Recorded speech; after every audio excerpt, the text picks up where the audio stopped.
मोहम्मद अवैस और ताज़ा तरीन खबर आ रही है बांग्लादेश से। शेख हसीना वाजिद ने वज़ीर आज़म हाउस छोड़ दिया है। हसीना वाजिद महफूज मकाम पर मुंतकिल हो गई हैं। बांग्लादेश में कोटा सिस्टम के खिलाफ एहतजाज हो रहा था, तलबा एहतजाज कर रहे थे और उसमें कई हलाकतें हुई हैं। अब यह खबर आ रही है कि शेख हसीना वाजिद जो कि बांग्लादेश की वज़ीर आज़म हैं, उन्होंने वज़ीर आज़म हाउस छोड़ दिया है। हसीना वाजिद महफूज मकाम पर मुंतकिल हो गई हैं। फ़ौज के अल्टीमेटम के बाद वज़ीर आज़म हाउस खाली कर दिया गया है। आज ये एंटिसिपेट किया जा रहा है कि बांग्लादेश के चीफ ऑफ आर्मी स्टाफ भी मीडिया से बात करेंगे या कौम से खिताब करेंगे, उसे भी बराह रास्त नशर किया जाना है। और उससे पहले ये खबर आ रही है कि बांग्लादेश की प्राइम मिनिस्टर शेख हसीना वाजिद ने वज़ीर आज़म हाउस छोड़ दिया है। हसीना वाजिद महफूज मकाम पर मुंतकिल हो गई हैं। फ़ौज के अल्टीमेटम के बाद वज़ीर आज़म हाउस खाली कर दिया गया है। हसीना वाजिद 45 मिनट में इस्तीफ़ा दें, बांग्लादेश आर्मी चीफ का अल्टीमेटम। बांग्लादेश आर्मी चीफ की जानिब से अल्टीमेटम दिया गया, जिसके बाद यह खबर आ रही है कि शेख हसीना वाजिद वज़ीर आज़म हाउस छोड़कर चली गई हैं। हसीना वाजिद महफूज मकाम पर मुंतकिल हो गई हैं। फ़ौज के अल्टीमेटम के बाद वज़ीर आज़म हाउस भी खाली कर दिया गया है। इससे पहले यह खबर आई कि बांग्लादेश के आर्मी चीफ ने अल्टीमेटम दिया था, शेख हसीना वाजिद को 45 मिनट में इस्तीफ़ा देने का कहा था। और अब ये खबर सामने आ रही है कि बांग्लादेश की प्राइम मिनिस्टर शेख हसीना वाजिद ने वज़ीर आज़म हाउस छोड़ दिया है। हसीना वाजिद महफूज मकाम पर मुंतकिल हो गई हैं। फ़ौज ने अल्टीमेटम दिया था, जिसके बाद शेख हसीना वाजिद ने वज़ीर आज़म हाउस खाली कर दिया है। फ़ौज की जानिब से हसीना वाजिद को 45 मिनट का वक्त दिया गया था कि इसके दौरान में इस्तीफ़ा दे दें। बांग्लादेश आर्मी चीफ की जानिब से अल्टीमेटम दिया गया था। बांग्लादेश के आर्मी चीफ जनरल वक़ारुज़्ज़मा कुछ देर में खिताब भी करेंगे। इस खिताब को बराह रास्त भी नशर किया जाना है। आपको अपडेट कर रहे हैं बांग्लादेश की डेवलपिंग सिचुएशन से, जहां पर पिछले 2 या 3 हफ्ते से प्रोटेस्ट जारी थे कोटा सिस्टम के खिलाफ और उसमें सैकड़ों हलाकतें हो गई थीं और कई लोग ज़ख्मी भी हुए थे। पूरे मुल्क के अंदर पुरतशद्दुद मुजाहरे हुए थे, जिसके बाद सूरत हाल बिगड़ती हुई नज़र आई थी। पैरामिलिट्री फोर्सेज और जो कानून नाफिज करने वाले इदारे हैं, उनकी जानिब से अपने ही शहरियों पर फायरिंग की गई, जिसमें कई हलाकतें हुई थी। Senior anchor person Shaukat Paracha ने हमें ज्वाइन किया है, उनसे मजीद बात करते हैं। शौकत पराचा साहब, ये डेवलपमेंट सामने आई है कि बांग्लादेश की प्राइम मिनिस्टर ने वज़ीर आज़म हाउस छोड़ दिया है। इससे पहले फ़ौज की जानिब से अल्टीमेटम दिया गया था। कैसे देख रहे हैं इस डेवलपमेंट को? ये जो सूरत हाल बांग्लादेश में बनी हुई थी काफी दिनों से, उसका ऑलमोस्ट यही रिजल्ट आना था, क्योंकि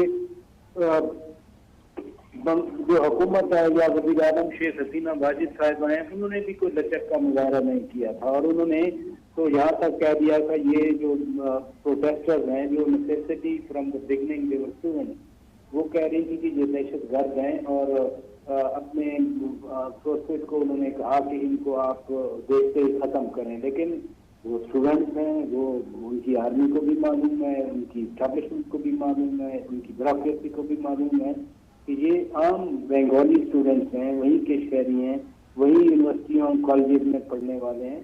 तो वो जो जो गवर्नमेंट ने एटीट्यूड दिखाया, उसकी जिम्मेदारी अब खुद वज़ीर आज़म हसीना वाजिद साहिबा पर आयद होती है कि उन्होंने इसको, मैं मिस हैंडल तो नहीं कहूँगा, बल्कि मैं ये कहूँगा कि उन्होंने हैंडल करने की कोशिश ही नहीं की और फिर उनका सारा इन्हिसार रह गया बांग्लादेश की फौज पर।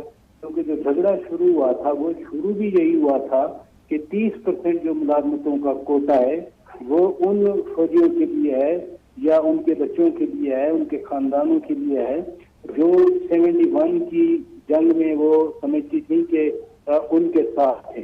लेकिन उसी फौज ने जब ये देखा कि आगे जो नौजवान हैं वो भी बांग्लादेश के नौजवान हैं, वो भी बांग्लादेश के शहरी हैं, बहुत सारे स्टूडेंट्स ही हैं, तो इस तनाजुर में एक तो ये अहम डेवलपमेंट हुई।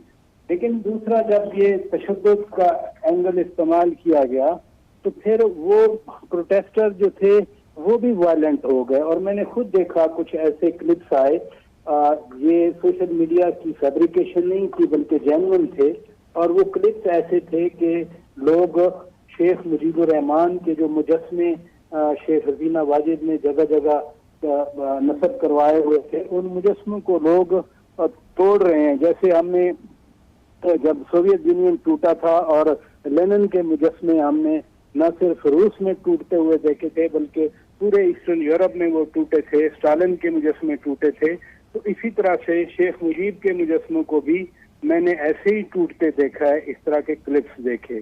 अब सूरत हाल पाकिस्तान के हवाले से भी बड़ी कंसर्न है, क्योंकि कुछ ऐसी स्टेटमेंट्स शेख हसीना वाजिद की तरफ से आई जिसमें वो रजाकार का लफ्ज इस्तेमाल कर रही थी।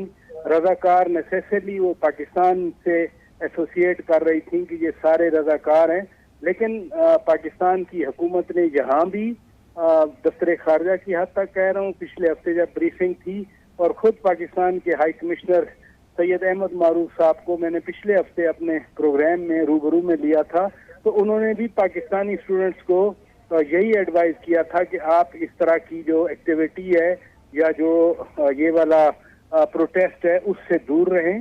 बल्कि पाकिस्तानी स्टूडेंट्स कुछ तो वापस भी आ गए, कुछ आज 6 पहुंचने थे वो, और बाकियों को इन्होंने अपना हाई कमीशन में ठहरा लिया था।